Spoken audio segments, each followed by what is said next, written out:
So I wanted to do a video on this Carplay right here. I wasn't sure, I didn't hear too much about this. I went to a bunch of forums, read some reviews, and you never really know with these things. They could be a little sketchy, but I took the risk anyways. I thought the risk might be worth the reward here. My wife really wanted Carplay in her car, and so I got it for her for Christmas. And this is what I purchased. The following, I'll explain to you the install and the review, but this is the website that you go to, carplayer.com. You can find your car. They have a bunch of different cars. This is the one that I installed, but they have a ton of different cars: Porsche, BMW, Land Rover. The list really goes on. So yeah, they have all of these brands, but I didn't hear too much about the reviews, and the reviews were kind of mixed. So I decided to create a install video and make one myself. Hope you guys enjoy it. Leave any questions you might have in the comments below.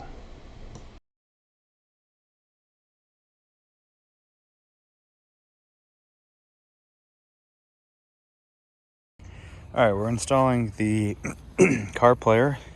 It's just the website called carplayer.com. This is a 2018 Alfa Romeo Stelvio. This is my wife's car. So I have the 8.5-inch touchscreen, but it did not come stock with Carplay, so I got that for her for Christmas. We're setting it up right now. This is what the box contents looks like after it's all taken apart.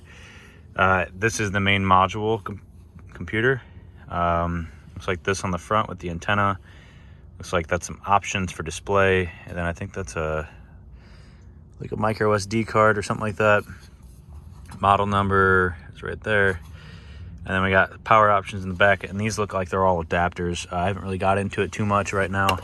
Working on taking apart all the old stuff first. According to their website, I have to take apart, it was this screw first. There's one right here. There's one screw here in the front. There's one screw in the back somewhere over here I just took out. Then there's another one over there I got to take out. I'm not going to record the whole process, but I will keep you updated as I go along and make the steps. So I'll come back to you in a second. Okay, so I got this thing out. This was that one screw here. It's the longest of them all. And then it has two clips right here. You basically just have to yank it out gently. So here's the piece. There's the two clips right there on the sides. It goes in there like this, and those just clip in. So all you have to do is pull it out. Mine was not so gentle, but I got it out anyways. This part right here is the underside of the dash. So that looks, it's basically like a plastic shroud that covers up all of this. In the Alfa Romeo or the Carplayer tutorial that they have online, like the white page, they only had like 3 screws being removed. That was a lie. There is 1, 2, 3, 4, 5, 6 screws removed. So you'd find all those right here, and then there was a bunch of retaining clips here. So I had to remove the retaining clip for this as well. This looks like the OBS sensor. There's a light down here. It's like just a small light. And then I think there's another light over there. So those had a couple retaining clips. The screws were located right here in the front. So that goes in there like this. We have 3 screws here in the front, 1 screw here. This one was a little stinker to get back here. It was way in the back, very hidden. And then there was this one right here. Once I removed all of those, I just had to jimmy it out a little bit. I also had to take apart this piece of trim right here, which just pops out. This is like a carpet right next to the center console. So I had to remove that just a little bit, just so I can get a little bit better access. That'll just pop back in. No screws necessary to remove there. All right, so we can kind of see the unit that we have to replace right here. So I'm going to replace that and then see what happens. I don't know exactly how I'm going to do that yet. So I can get underneath it. All right, so it looks like I got 1 screw on the right to replace. Up here, that one right here. Looks like I got to replace or take that out. There's another one on the other side. I don't know if you can see it, but I'm gonna replace or take that out and hopefully replace it with this thing. We'll see how it goes. Okay, so we dropped the radio or the head unit right here.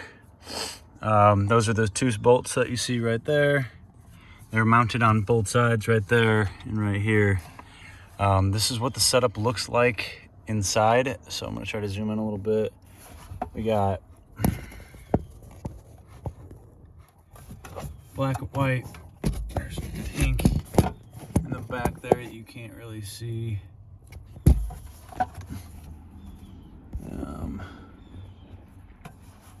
Pink in the back that you can't see. Looks like the head, most of the wires are right there. We got, zooming out a little bit. Sorry, it's really hard to see inside of here. We got blue, green,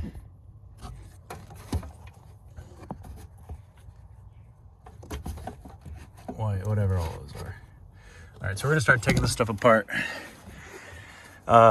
Disconnecting it and try to get this head unit fully out so we can replace it. I'll keep you updated. Okay, after fighting a little bit, fighting a lot of it, I got it all hooked up and it works perfectly. I just tested it. But here, I gotta put everything back now. But here's how it works. All right, so we have this little module here. We actually only needed to remove one. So there is it's the video display adapter. So let's see if I can find this. Okay, so we have the purple one. This is the purple one that was original to the car, hooks up to the car. This is video out. Yes, video out. So this is the video out. Basically what it does is it brings the video into here, brings it into our new module that we have here. This little cord piece right here comes with the kit. So all we have to do is really plug that little adapter piece into our unit where it says LVDS out. Then we have another adapter piece, which is this white one. That's the in. So this is going back into the actual video. And that gets plugged directly back into our original head unit here. So you can't really see it.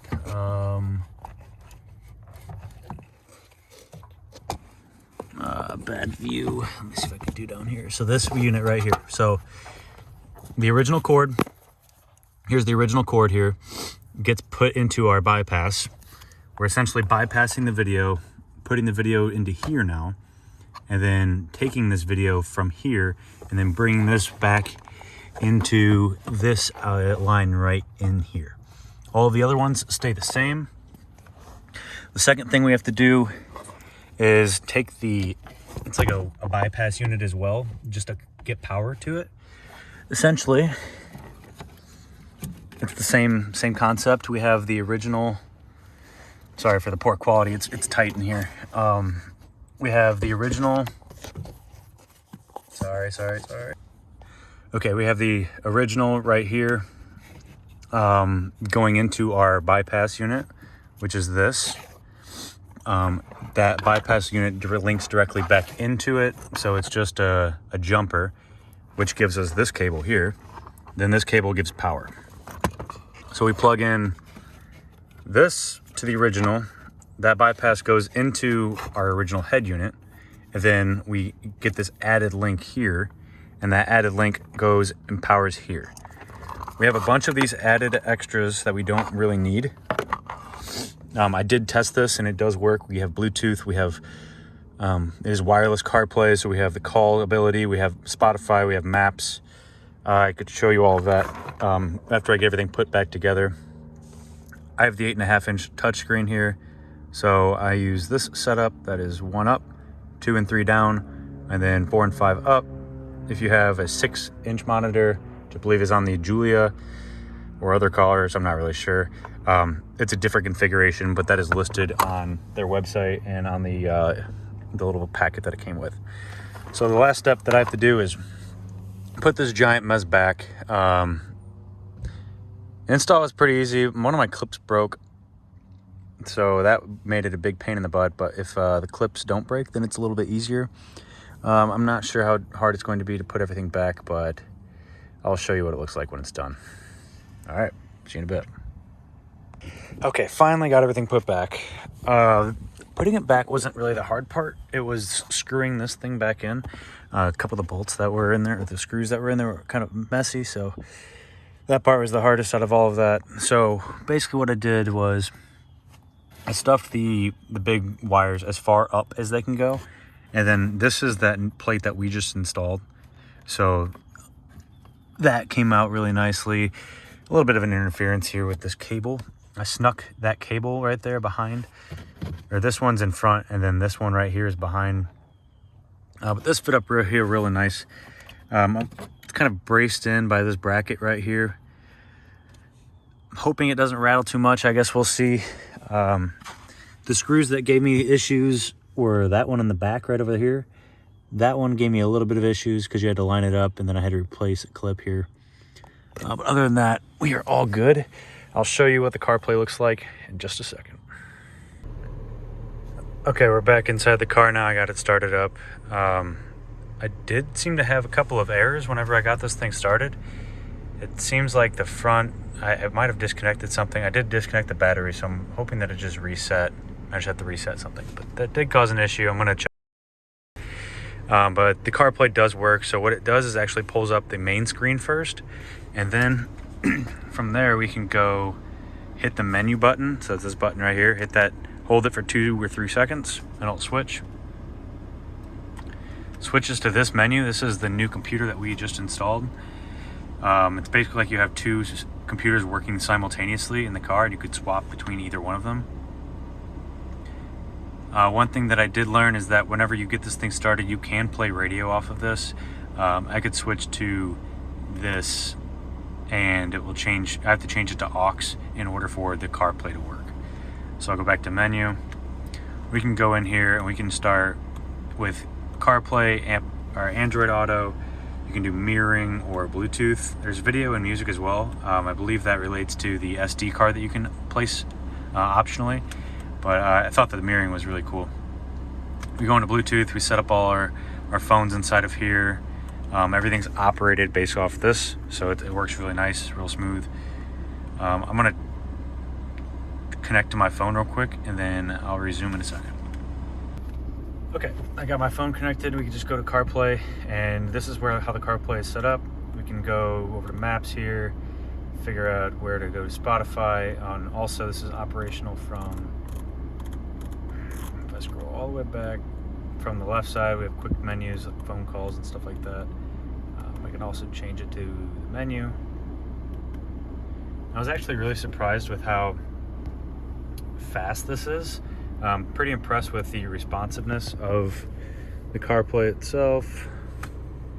So you could tell as I'm going through this, I could see what all the messages are real quick. Use the back button, use the interface, just like how I would in a normal car. Works pretty good. And then from that, I can also customize the amount of apps that I have from my phone. So overall, I'm pretty impressed with this. I'll give a full review right after this. I have to actually figure out what's going on inside here. Hopefully I don't have to disconnect everything. I found out what the error was. There was a little piece on the top left, a little blue piece that we looked at earlier, that easily came disconnected. I'm not sure if it's broken or not, but basically what I had to do is put it back on the stub. Luckily, I was able to do that just by removing this panel here. I just dropped this out and I was able to reach my hand back up in there and access it. So overall, I think that this is a fantastic buy. I'm actually going to probably buy one of these for my truck since this is my wife's car. This thing is super responsive, and I think it'd be even better if I had the touchscreen. But the Alfa Romeo is controlled by this. But it is super responsive. It gives CarPlay, wireless CarPlay at that, to any car. You can make it wired if you wanted to, but for $569 is what I paid for it. I think that it's a good purchase. We'll see how long it lasts, because I've seen reviews where they said they don't last as long. However, I think that this is a great solution to cars without CarPlay. So thank you for watching. I hope this helped, and leave any comments if you have any questions.